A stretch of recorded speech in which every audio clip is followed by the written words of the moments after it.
I've heard both Thom and Maharishi Mahesh Yogi speak about the fact that loving the self is very important and that self-loathing is a real problem in today's society. In addition to meditating, is there anything else that we can do to steer away from self-loathing and lean more into loving the self? Yes, because self-loathing really is a case of mistaken identity. What is the self? What's self-loathing? What does it mean? I look in a mirror and I can't stand the way the body looks. That's myself, and I loathe myself because there's a body there in the mirror that if that's what defines me, how can I be that? This kind of self-loathing, or I made a few gaffes when I was trying to be clever and humorous at a party. And because my little self wasn't able to meet the comic timing of the moment, now I walk away from that and suffer dramatically because my definition of what I am is based on what other people think, what other people might be thinking about me. Mostly self-loathing is a disguised form of narcissism. It's a form of, everybody's paying attention to me. Everybody knows what I look like. Everybody's having mental commentary on what I look like. People are all thinking about what I said or didn't say. It's a kind of disguised form of arrogant narcissism, actually, because the fact is most people are too busy thinking about their own self than they are thinking about you. They can barely even remember, even if you're glamorous, even if you were super humorous, they still probably can't quite remember what your name was.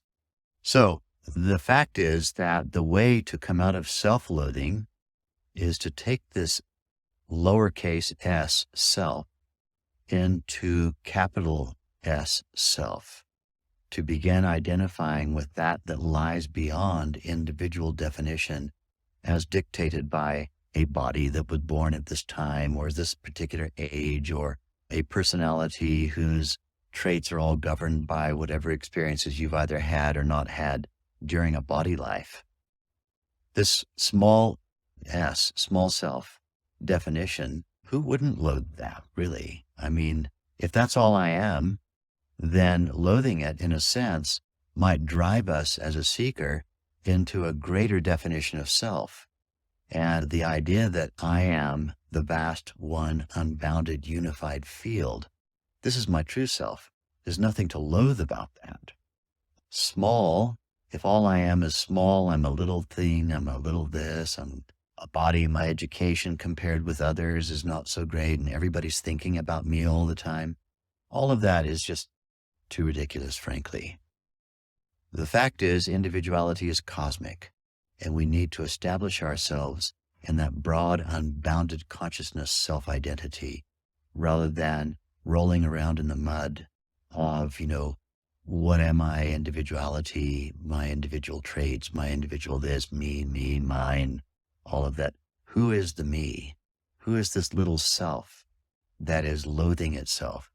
Some kind of slightly narcissistic character that's convinced that the world out there has opinions, and whatever their opinions are, that's what I actually am.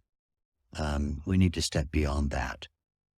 Meditation is the first element of stepping beyond that. Practicing Vedic meditation twice a day, having a direct experience of something bigger than little body consciousness, and then correcting the intellect. The intellect needs to accept what the direct experience of meditation is providing. No, I am not this little tiny body. I am totality, and totality appears to have a body. This is our goal in meditation.